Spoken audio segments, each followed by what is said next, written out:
बिस्मिल्लाहिर्रहमानिर्रहीम। अस्सलाम वालेकुम स्टूडेंट्स, मैं हूं आप लोगों का मैथ टीचर मोहम्मद अदनान और आप लोगों को एफएससी मैथ पार्ट 1 की ऑनलाइन क्लासेस में वेलकम कहता हूं।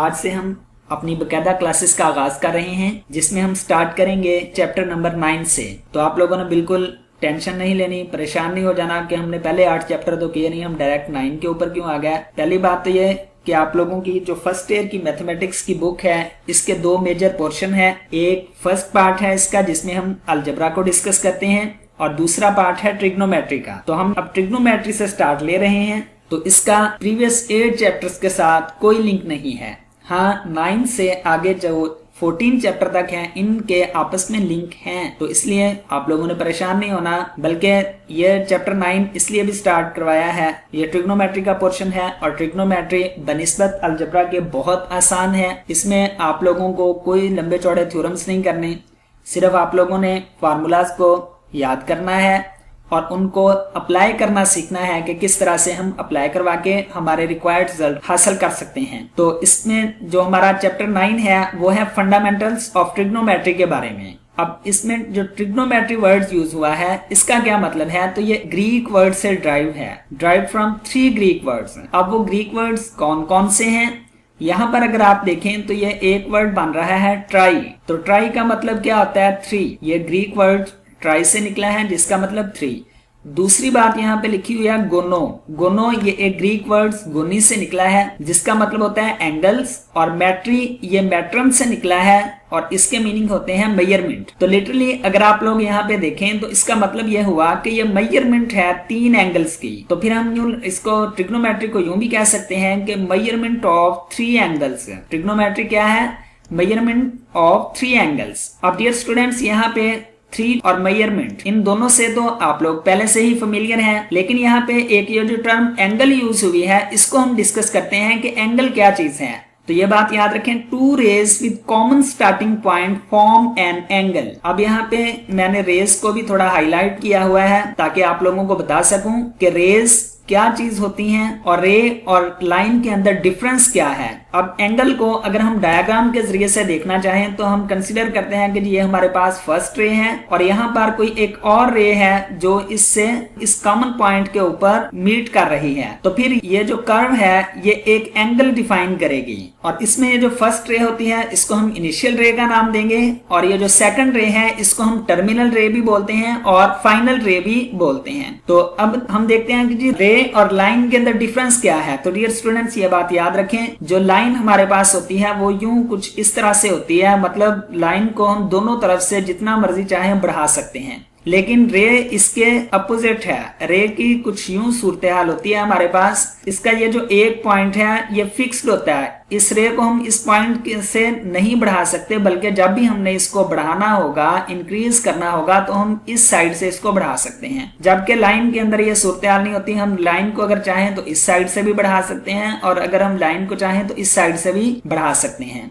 यही डिफरेंस है लाइन और रे का आपस में, इसको हम लाइन बोलते हैं और ये क्या है, ये रे है। अब हम देखते हैं कि वर्टेक्स क्या होता है। तो डियर स्टूडेंट्स ये बात याद रखें, ये जो 2 रेज आपस में मिलकर एक एंगल बनाती हैं तो वो पॉइंट जहां पे रेज मिल रही होती हैं, फर्ज करें वो पॉइंट अगर O है तो फिर ये O एंगल का वर्टेक्स कहलाएगा। The point where the arms of an angle meet is called vertex of an angle। अब देखें इस पॉइंट के ऊपर ये दोनों रेज मिल रही हैं तो ये फिर दोनों रेज इस एंगल का क्या बनाएंगी, वर्टेक्स बनाएंगी। अब हम देखते हैं कि जी एंगल पॉजिटिव कब होता है और एंगल नेगेटिव कब होता है। तो डियर स्टूडेंट्स इससे पहले कि हम इस चीज को डिस्कस करें कि एंगल पॉजिटिव कब है, नेगेटिव कब है, मैं आप लोगों को पहले ही बता देता हूं कि एंगल ना तो पॉजिटिव होता है ना ही एंगल नेगेटिव होता है, क्योंकि एंगल मेजरमेंट है और measurement can never be negative. इसलिए यहाँ पे पॉजिटिव और नेगेटिव का मतलब सिर्फ और सिर्फ हम इस सेंस के अंदर लेंगे कि ये हमें डायरेक्शन का बता रही है, लेकिन यहाँ पे जो हम टर्म यूज करेंगे पॉजिटिव और नेगेटिव की, उसका मतलब ये है जब हम पॉजिटिव की बात करेंगे तो इसका मतलब होगा कि हम डायरेक्शन को शो कर रहे हैं, नेगेटिव भी यहाँ पे एक डायरेक्शन को ही शो करेगा। अब पॉजिटिव एंगल की जब हम बात करेंगे, an angle is said to be positive if rotation is in anti-clockwise direction। अब यहाँ पे देखें इस वक्त जो रोटेशन है, ये जो एंगल बन रहा है इसकी रोटेशन कुछ इस तरह से है, मतलब एंटी क्लॉकवाइज है, तो फिर ये एंगल पॉजिटिव एंगल कहलाएगा। यहाँ पे भी मैं आप लोगों को दिखा देता हूँ, ये इनिशियल रे है जिसको हमने OA से रिप्रेजेंट किया है, और ये टर्मिनल रे है जिसको हमने OB से रिप्रेजेंट किया है। अब जो एंगल बन रहा है वो OA से OB की तरफ है, मतलब काउंटर क्लॉकवाइज या एंटी क्लॉकवाइज डायरेक्शन में है।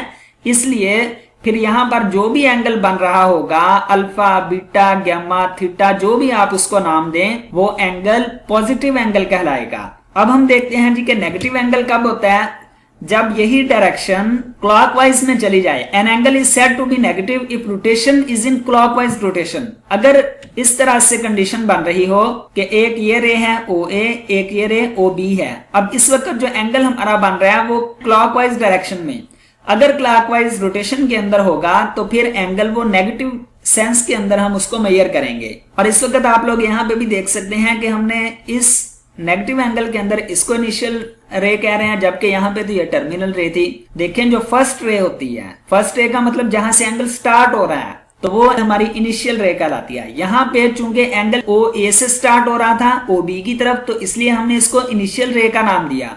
लेकिन यहाँ पर अगर हम देखें तो एंगल OB से OA की तरफ आ रहा है, तो इसलिए फिर हमने इस OB रे को इनिशियल रे का नाम दिया।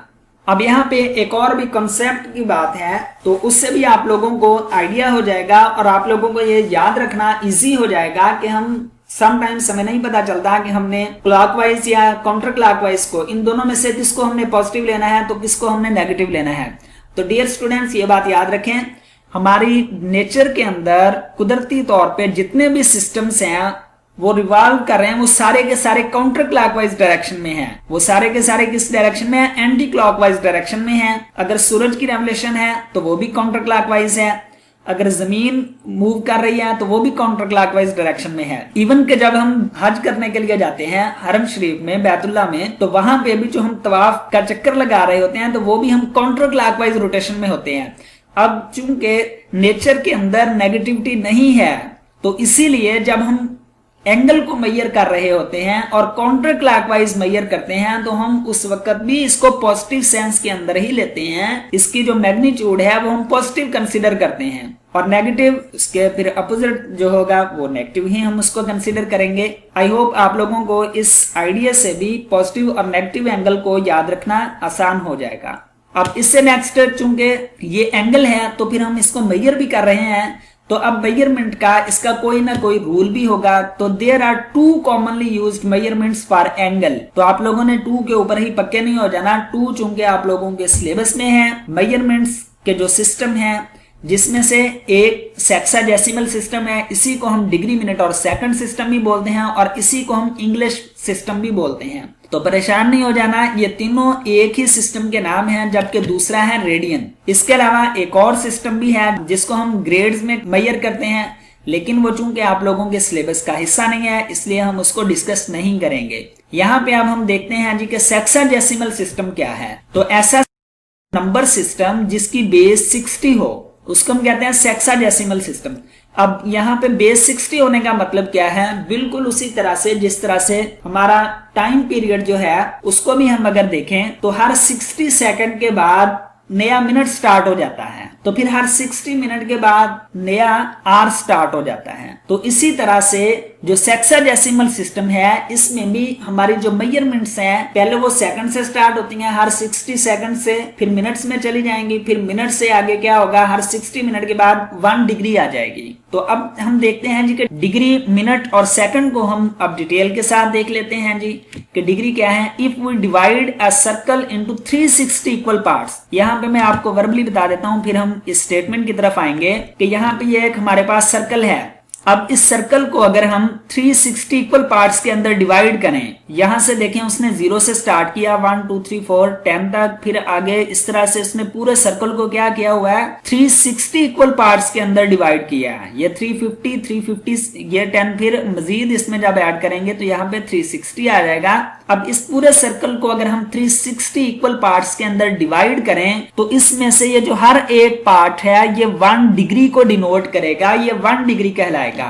तो अब हम देखते हैं अपनी स्टेटमेंट को। If we divide a circle into 360 equal parts, the angle made by one part at the center of the circle is called an angle of 1 degree। तो फिर वो एंगल कितना बना रहा होगा 1 डिग्री, और डिग्री को हम इस नोटेशन के साथ रिप्रेजेंट करते हैं। अब अगर हम मिनट की बात करें तो फिर जो डिग्री का 60th पार्ट होगा, the 60th part of the degree is called 1 minute, denoted by, उसको हम इस नोटेशन के साथ रिप्रेजेंट करेंगे। और फिर इसी मिनट का जो 60th पार्ट होगा वो सेकंड कहलाएगा, और उस सेकंड को हम डबल बार के साथ हम उसको रिप्रेजेंट करेंगे। अब अगर आप लोगों को इस चीज की समझ आ चुकी है, और इससे पहले चूंकि मैंने आप लोगों को टाइम का जो हमारा सिस्टम चल रहा है उसका भी रेफरेंस दिया, इन दोनों बातों को अगर आप लोग अपने माइंड के अंदर रखो तो आप फिर इजीली समझ सकते हो कि चूंकि हमने कहा कि 360 इक्वल पार्ट्स के अंदर हम इसको डिवाइड करते हैं, तो मतलब ये जो कंप्लीट रोटेशन हुई फिर यहां तक ये कितने डिग्री के इक्वल है, 360 डिग्री के इक्वल है। और फिर 1 डिग्री के अंदर हमने ये बात की the 60th part of the degree, तो मतलब 1 डिग्री के अंदर 60 मिनट होंगे, और हर मिनट के अंदर फिर कितने सेकंड आ रहे हैं, 60 सेकंड आ रहे हैं। और दूसरा डियर स्टूडेंट्स, यहाँ पर आप लोगों ने ये बात भी याद रखनी है कि ये 1 रेवोल्यूशन, कंप्लीट रेवोल्यूशन के अंदर डिग्रीज कितनी आ रही है, 360। अगर यही रोटेशन हमारे पास हाफ रोटेशन हो जाती तो उस वक्त फिर एंगल कितना बनेगा, सिंपली आप ये भी कर सकते हैं कि दोनों तरफ इसको डिवाइड करवा दो 2 के साथ, तो फिर 180 आएगा। तो हाफ रोटेशन का मतलब क्या है कि यहां से हमने स्टार्ट लिया और इस पॉइंट तक। अब अगर यही रोटेशन जो है ये क्वार्टर तक चली जाए तो फिर 1/4 रोटेशन के ऊपर एंगल कितना बनेगा, 90 का। अब इंशाल्लाह इस नेक्स्ट लेक्चर में एक तो हम रेडियन को डिफाइन करेंगे, और साथ में फिर हम देखेंगे कि किस तरह से हम सेक्साडेसिमल सिस्टम से रेडियन में, और फिर रेडियन से सेक्साडेसिमल सिस्टम के अंदर गिवन एंगल्स को हम किस तरह से कन्वर्ट करेंगे। तो इसके साथ ही आप मुझे इजाजत दीजिए। Thank you, Allah Hafiz.